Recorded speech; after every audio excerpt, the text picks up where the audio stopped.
வணக்கம் நண்பர்களே.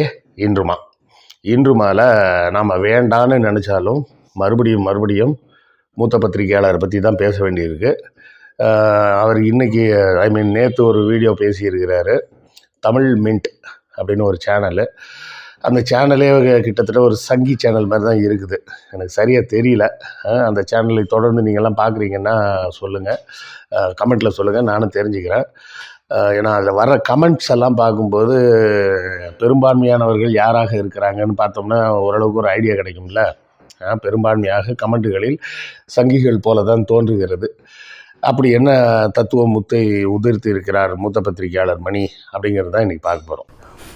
அப்புறம் நண்பர்களே, வழக்கமாக உள்ள கோரிக்கை தான், புத்தகங்கள் வாங்கி உங்கள் ஆதரவை தாருங்கள். புத்தகங்கள் விற்பனையின் மூலமாக வரும் பணத்தை கொண்டு தான் நம்ம இந்த சேனலை நடத்துகிறோன்றது உங்களுக்கு நல்லா தெரியும். அப்புறம் பார்த்திங்கன்னா பண்டைய உலகின் வரலாறு அப்படின்னு ஒரு 2 மணி நேர ஆவணப்படம் இருக்குது. அதையும் பார்த்து உங்கள் ஆதரவை தாருங்கள்.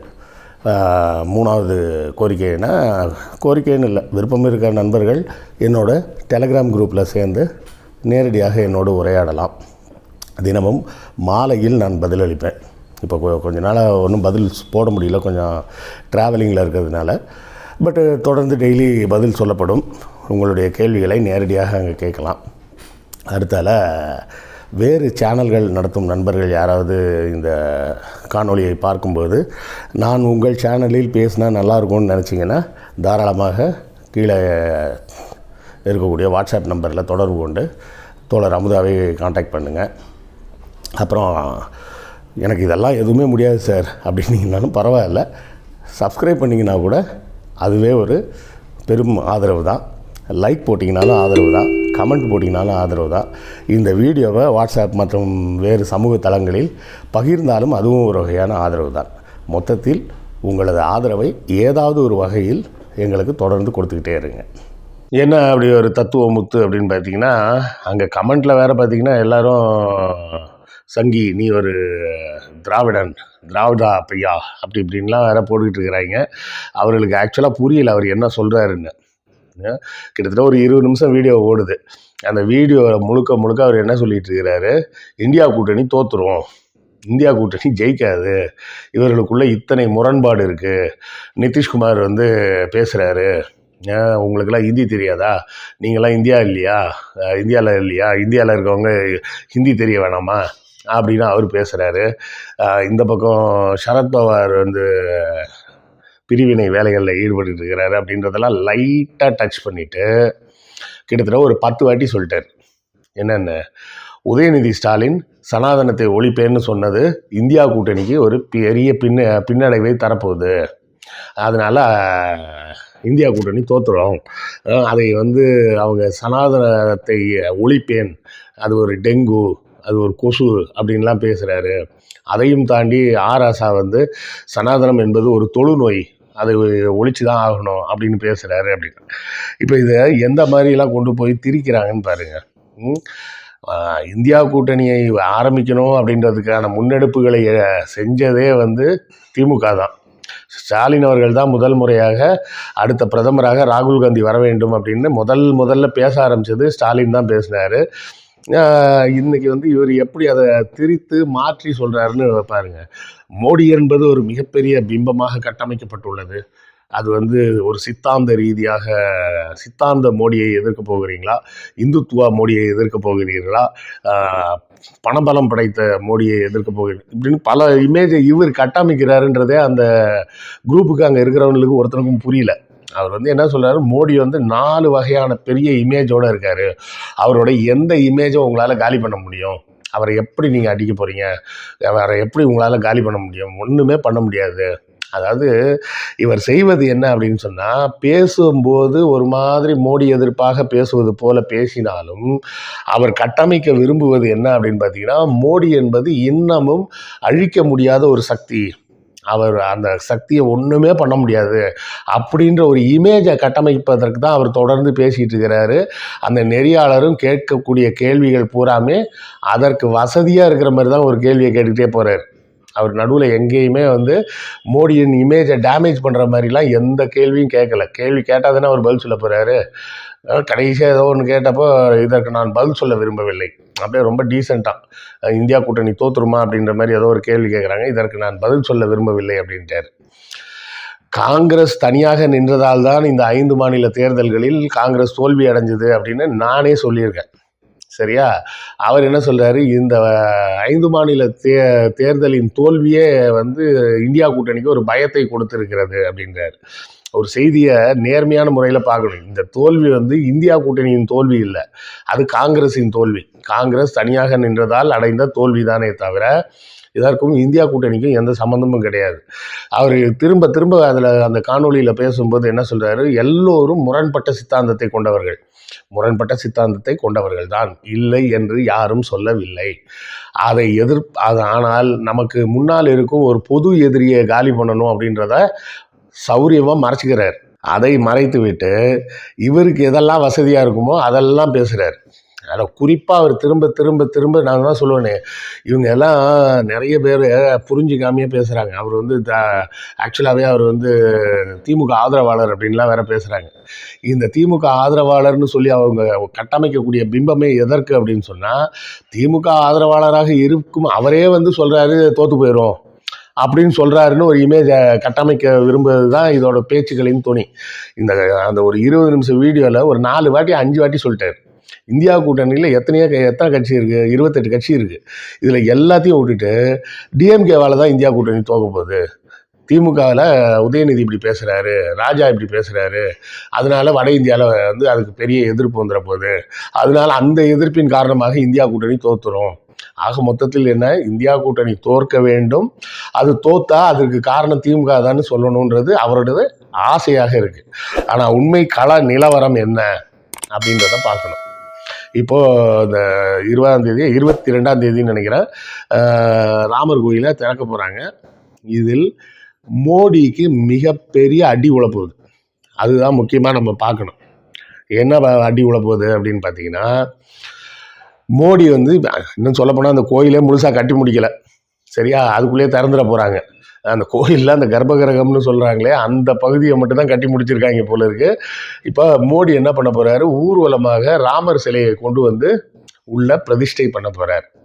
இதை பிரதிஷ்டை பண்ணுற வேலையை அலோவ் பண்ணுவாங்களா பண்ண மாட்டாங்களா, இது நம்ம பக்கத்தில் இருக்கக்கூடிய ஒரு கேள்வி. பார்ப்பனர்களுக்கு திமுக மீது உச்சக்கட்ட கோபம் வந்தது எப்போ, உங்களுக்கே எல்லாருக்கும் தெரியும். 73லேயே கலைஞர் எப்போது அனைத்து சாதியினரும் அர்ச்சகர் ஆகலாம்னு சட்டம் கொண்டு வந்தாரோ அன்னையிலேருந்து சண்டை போட்டு போட்டு போட்டு போட்டு கிட்டத்தட்ட 50 ஆண்டுகளாகி கடைசியில் 2021 தான் திருப்பி ஸ்டாலின் அனைத்து சாதியினரும் அர்ச்சகர் ஆகலாம்ன்றதில் அது கூட ரொம்பலாம் இல்லை, ஒரு 50 பேரை என்னவோ தான் அப்பாயின்ட் பண்ணியிருக்கிறாங்க. சரியா? நாம் கேட்பதெல்லாம் என்ன கேட்குறோம், மொத்தமாக எல்லா கோயிலுக்கும் அர்ச்சகராக நியமிப்பதற்கு ஒரு தனியாக ஒரு இன்ஸ்டியூட் ஒன்று ஓப்பன் பண்ணு, ஒரு கல்வி கூடம் மாதிரி ஒன்று ஓப்பன் பண்ணுங்க. அந்த கல்வி கூடத்தில் எல்லாரும் படிக்கலான்னு சொல்லுங்கள். அங்கே 69% இடஒதுக்கீடோடு எல்லாருக்கும் அட்மிஷன் கொடுங்க. புரியுதுங்களா நம்ம சொல்கிறது? எல்லா கோயிலிலும் யார் அர்ச்சகராக வேண்டும் என்பதற்கு ஒரு எம்ப்ளாய்மெண்ட் எக்ஸ்சேஞ்சை போடுங்க. அது ஒரு பெரிய வேலை. கிட்டத்தட்ட தமிழ்நாட்டில் மட்டும் பார்த்திங்கன்னா எப்படி பார்த்திங்கனாலும் கோயிலில் அர்ச்சகர் வேலையில் இருப்பவர்கள் சுமார் 50,000 பேருக்கு மேலே இருப்பாங்க. அப்போ அவ்வளோ பேரோட அப்பாயின்மெண்ட்டையும் ரெகுலரைஸ் பண்ணுங்கள். அதுக்கு ஒரு இன்ஸ்டியூட் வைங்க. அந்த இன்ஸ்டியூட்டில் படித்து மார்க் வாங்கி பாஸ் பண்ணி வெளியே வர்றவங்க மட்டும்தான் அதில் அப்பாயின்மெண்ட் பண்ண முடியும் அப்படின்னு போட்டு அதுக்கு ஒரு எம்ப்ளாய்மெண்ட் எக்ஸ்சேஞ்ச் மூலமாக அப்பாயின்மெண்ட்டை போடுங்கன்ற. மற்ற எல்லா வேலைக்கும் எம்ப்ளாய்மெண்ட் எக்ஸ்சேஞ்சில் போடுற மாதிரி அதுலேயும் போடுங்கன்னு நம்ம சொல்லிட்டு இருக்கோம். அதனால தான் பார்ப்பனர்களுக்கு திமுக மீதும் நம்மை போன்றவர்கள் மீதும் கோபம். நாம் கடவுளை எதிர்க்கிறோம் அப்படின்றதுக்கெல்லாம் பிரச்சனையே கிடையாது. முதல்ல பார்ப்பனர் அல்லாதோர் புரிந்து கொள்ள வேண்டிய விஷயம் என்னென்னா, பார்ப்பனர்கள் தொடர்ந்து கருப்பு சட்டையை போட்டுக்கிட்டு இருக்கக்கூடிய எங்களை போன்றவர்களின் மீது வன்மத்தை கக்குவதன் முக்கிய காரணம் என்னென்னா, அவங்களோட தொழிலில் நம்ம கை வைக்கிறோன்றது தான். நம்ம சாமியை திட்டுறோன்றதுலாம் அவங்களுக்கு கவலையே கிடையாது. திட்ட சொன்னால் அவனே நம்மளை எங்களை விட அசிங்கமாக திட்டுவான். சரியா? இப்போ என்ன பிரச்சனையாக போகுது அப்படின்னு பார்த்தீங்கன்னா, சிலையை மோடி தூக்கிட்டு வர போகிறார். இதை பார்ப்பனர்கள் அனுமதிப்பார்களா? கண்டிப்பாக அனுமதிக்க மாட்டாங்க. இதில் ஒரு பெரிய பிரச்சனை வரப்போகுது. இந்த பிரச்சனையின் காரணமாக மோடியோட இமேஜ் டோட்டலாக டேமேஜ் ஆக போகுது. அதில் நல்லா யோசிச்சு பாருங்க. இந்த சிருங்கேரி மடம், அந்த மடம், காஞ்சி மடம், எத்தனை மடங்கள் இருக்கு. எந்த மடத்துல இருந்து எந்த மத தலைவரையும் அவங்க கூப்பிடலை. புரியுதுங்களா? பார்ப்பனர்களை யாரையுமே கூப்பிடலை அவங்க. இப்போ இது வந்து கண்டிப்பாக ஒரு கடுப்பு ஏற்படுமா ஏற்படாதா? ஏற்படும்ன்றது மட்டும் இல்லை, ஆல்ரெடி கடுப்பாகி பார்ப்பனர்கள் பூரா காண்டாக தான் இருக்கிறாங்க. அதை எப்படி நம்ம தெரிஞ்சுக்கிறது அப்படின்றீங்களா? 2 நாளைக்கு முன்னாடியே சுப்பிரமணிய சாமி ஒரு ட்வீட் போட்டார். ராமர் தன் மனைவியை காப்பதற்காக ராவணனோடு சண்டையெல்லாம் போட்டார். இவர் மோடி வந்து தான் பொண்டாட்டியவே துரத்தி விட்டார், இவர் போய் ராமர் கோயிலை திறக்கிறதா அப்படின்னு சுப்பிரமணியன் சாமி ஒரு ட்வீட்டை போட்டார். அவர் ஏன் சும்மா போடுறாரு? அவர் சும்மா எல்லாம் போடல, இவர்கள் போய் சொல்லியிருப்பாங்க. யார்? பார்ப்பனர்கள். பத்தியலா மாமா, நம்மவாலாம் இருக்கும்போது அவள் வந்து சிலையெல்லாம் தூக்கிட்டு வந்து அவரே தான் பிரதிஷ்டை பண்ண போகிறாராம், அப்போ நம்மவாலாம் எதுக்கு இருக்கிறோம் அப்படின்னு போய் கண்டிப்பாக கம்ப்ளைண்ட் பண்ணியிருப்பாங்க. அதனால தான் சுப்பிரமணிய சாமி இப்படி ட்வீட் போடுறாரு. இதில் மறந்துட்டாங்க இவங்க எல்லாரும். மோடி தான் ராமர் சிலையை கொண்டு வந்து பிரதிஷ்டை செய்வதற்கு சரியான நபர். ஏன்? ராமரும் பொண்டாட்டியை காட்டுக்கு துரத்தி விட்டார், மோடியும் பொண்டாட்டியை விட்டுட்டு வந்துட்டார். அப்படி தான் நம்ம பார்க்கணும். சரியா? காட்டில் போய் இலங்கையில் போய் மீட்டுட்டு வந்ததெல்லாம் சரி, அதுக்கப்புறம் தான் துரத்தி விட்டார். காட்டுக்கு துரத்தி விட்டார்ல, அதே போலவே மோடியும் தன் மனைவியை விட்டுட்டு வந்துட்டார். அதனால் இவர் தான் பொருத்தமானவர்னு நம்ம பார்க்கலாம். ஆக இது வந்து ஒரு பெரிய பிரச்சனையாக போகுது. நம்ம மூத்த பத்திரிகையாளர் மணி சொல்கிற மாதிரி மோடி என்பவர் அசைக்க முடியாத பிம்பம்லாம் கிடையாது. இந்த பார்ப்பனர்களை பற்றி இவங்களுக்கு தெரியல. பார்ப்பனர்கள் தங்களுக்கு பிடிக்கவில்லை என்றால் மகாத்மா காந்தியவே கொன்னவங்க. புரியுதா? மகாத்மா காந்தியே கொலை பண்ண துணிந்த இவர்கள் மோடியை விட்டு வச்சுருவாங்களா? இந்த ஜனவரி மாதத்தோட மோடியோட எல்லா இமேஜும் டோட்டலாக எப்படி டேமேஜ் ஆகுதுன்னு பாருங்கள். அவர்களே அதற்கு உண்டான வேலையை செய்வாங்க. அவர்களை பொறுத்தவரை பிஜேபி ஆட்சி முக்கியமாக, பார்ப்பனர்களின் ஆதிக்கம் முக்கியமாக அப்படின்னு கேட்டால் பார்ப்பனர்களின் ஆதிக்கம் தான் முக்கியம்னு சொல்லுவாங்களே தவிர பிஜேபியின் ஆட்சியெல்லாம் முக்கியம்லாம் சொல்ல மாட்டாங்க. அவர்களுக்கு பிஜேபியெல்லாம் முக்கியம் கிடையாது, இந்து மதம்லாம் முக்கியம் கிடையாது, ராமர்லாம் முக்கியம் கிடையாது. அவர்களை பொறுத்தவரை அவர்கள் மட்டும்தான் முக்கியமே தவிர வேறு யாருமே முக்கியம் கிடையாதுன்றது பல காலமாக நம்ம பார்த்துட்டோம். அவர்கள் சொல்கிற மந்திரமே அப்படி தானே சொல்லுவாங்க. உலகம் கடவுளின் வசம், கடவுள் மந்திரங்களின் வசம், மந்திரம் பிராமணர்களின் வசம். ஆக கடவுளே அவங்க கண்ட்ரோலில் இருக்கும்போது மோடியை விட்டுருவாங்களா? நல்லா யோசிச்சு பாருங்க. கோயிலில் வந்து அந்த சிலைகளை தொட்டு கழுவி அபிஷேகம்லாம் பண்ணி பண்ணுற வேலையை தங்களை தவிர வேறு யாருக்காவது விட்டு கொடுப்பாங்களா? விட்டு கொடுக்க மாட்டேன்னு சொல்லி தானேங்க திமுக மேலேயும் கருப்பு சட்டக்காரங்க மேலேயும் அவங்க கடுப்பாக இருக்கிறாங்க. அனைத்து சாதியினர் அர்ச்சகர் ஆகலாம்னு போடுற சட்டத்துக்கே இவங்க ஒத்துக்கலையே. கருவறையில் 4 ஃபோட்டோகிராஃபரோடு போய் நம்ம மோடிஜி எங்கே போனாலும் ஃபோட்டோகிராஃபர் இல்லாமல் போவாரா? நல்லா யோசிச்சு பாருங்க. சட்டை போடாமல் கூட போவார், ஃபோட்டோகிராஃபர் இல்லாமல் போவாரா? அப்படி இருக்கும்போது மோடி இதை விட போகிறது இல்லை. கண்டிப்பாக அவர் தான் சிலையை கொண்டு போய் வைக்க போகிறாரு. ஏன்னா அந்த அத்வானியிலேருந்து எல்லாரையும் கழட்டி விட்டார். இந்த ராமர் கோயில் நான் தான் அப்படின்னு அவர் நிலைநாட்டணும்னு விரும்புகிறாரு. அதுதான் அவரதின் அழிவுக்கு காரணமாக முடிய போகுது. எந்த ராமர் கோயிலை வைத்து இந்த பிஜேபி தொடங்கப்பட்டதோ, எந்த பரப்புரைகள்லாம் தொடங்கப்பட்டதோ, இந்த ராமர் கோயிலில் தான் அவர்களின் அழிவும் இருக்குது. இதைத்தான் நம்ம பார்க்கணும். நம்ம மூத்த பத்திரிகையாளர் சொல்கிற மாதிரி மோடி உடைக்க முடியாத பிம்பம், இந்தியா கூட்டணி தோற்று போகிறதுக்கு திமுக காரணம். மணி சார், நீங்கள் தான் தேவையில்லாமல் எனக்கு கண்டென்ட் கொடுத்துக்கிட்டே இருக்கிறீங்க. பரவாயில்ல, கொடுங்க, நாமளும் தொடர்ந்து பேசுவோம். நன்றாக புரிந்து கொள்ளுங்கள் நண்பர்களே. ஏன்னா நான் எதிர்பார்ப்பது இதைத்தான் எதிர்பார்த்துக்கிட்டு இருக்கிறேன். ஏன்னா அவங்களுக்குள்ளே எப்போ அடிச்சுப்பாங்கன்னா இந்த இடத்துல தான் அடிச்சுப்பாங்க. ராமர் கோயிலுக்குள்ளே கொண்டு போய் சிலையை வைக்கும்போது மோடியை இவர்கள் அலோவ் பண்ண மாட்டார்கள். ஏன்னா இதற்கு பின்னாடி உள்ள வரலாறுலாம் எடுத்து பார்த்திங்கன்னா நல்லா தெரியும். ஒரு காலத்தில் சார் பிடி தியாகராயர் வந்து மயிலாப்பூர் கோயில் கபாலீஸ்வரர் கோயில் கும்பாபிஷேகத்துக்கு சொந்த பணம் 10,000 கொடுத்து ரெனோவேட் பண்ண சொல்கிறாரு. அப்படி 10,000 ரூபா கொடுத்து ரெனோவேட் அதாவது மொத்த செலவே 8,000 ரூபாய் தான், இவர் 10,000 ரூபா கொடுத்துருக்கிறார். அந்த அவ்வளோ முழு பணத்தையும் கொடுத்த சார் பிடி தியாகராயரை அந்த கோபுரத்தில் ஏறவும் அனுமதிக்கவில்லை, கோயிலுக்குள் நுழையவும் அனுமதிக்கவில்லை. ஓரமாக தரையில் உட்காருங்கன்னு உட்கார வச்சாங்க. அதனால தான் அவர் நீதி கட்சியை ஆரம்பித்தார். சரியா?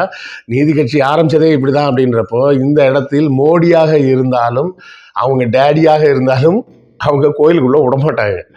கோயிலுக்குள்ளே சிலையை தூக்கிட்டு வர்றதுக்கு கண்டிப்பாக விடமாட்டாங்க. ஏன்னா பாராளுமன்றத்தில் வந்து யாகம் வளர்த்தப்பெல்லாம் ஓகே, ஏன்னா யாகம் வளர்க்குறதே அவாதான். இப்போ இங்கே சிலையை இவர் தூக்கிட்டு வரேன்றாரு. கண்டிப்பாக விட போகிறதில்ல. இதன் மூலமாக மோடி டோட்டலாக டேமேஜ் ஆகி மொத்தமாக காலியாக போகிறாரு. அவரை டேமேஜ் பண்ணி காலி பண்ணுற வேலையை நாம் செய்ய வேண்டிய அவசியம் இல்லை. ஜனவரி 22 பார்ப்பனர்களே சிறப்பாக செய்து அந்த சம்பவத்தை முடிச்சு வச்சுருவாங்க. ஜனவரி 22க்காக காத்துக்கிட்டு இருக்கிறோம். மணி சார், நீங்களும் பார்க்க தான் போகிறீங்க, நம்ம எல்லாருமே பார்க்க தான் போகிறோம். சரியா? அடுத்த காணொளியில் சந்திப்போம். நன்றி, வணக்கம். உங்களுக்கு இந்த வீடியோ பிடித்திருக்கும் என்று நம்புகிறோம். இந்த சேனலை சப்ஸ்கிரைப் செய்யுங்கள். எங்கள் வீடியோவை உங்கள் நண்பர்களுக்கு ஷேர் செய்யுங்கள். எழுத்தாளர் கிருஷ்ணவேலின் நூல்களை தமிழ்நூல் மன்றம் வெப்சைட் மூலமும் வாங்கலாம், வாட்ஸ்அப் மூலமும் வாங்கலாம். இரண்டுக்குமான லிங்க் டிஸ்கிரிப்ஷனில் உள்ளது. நன்றி.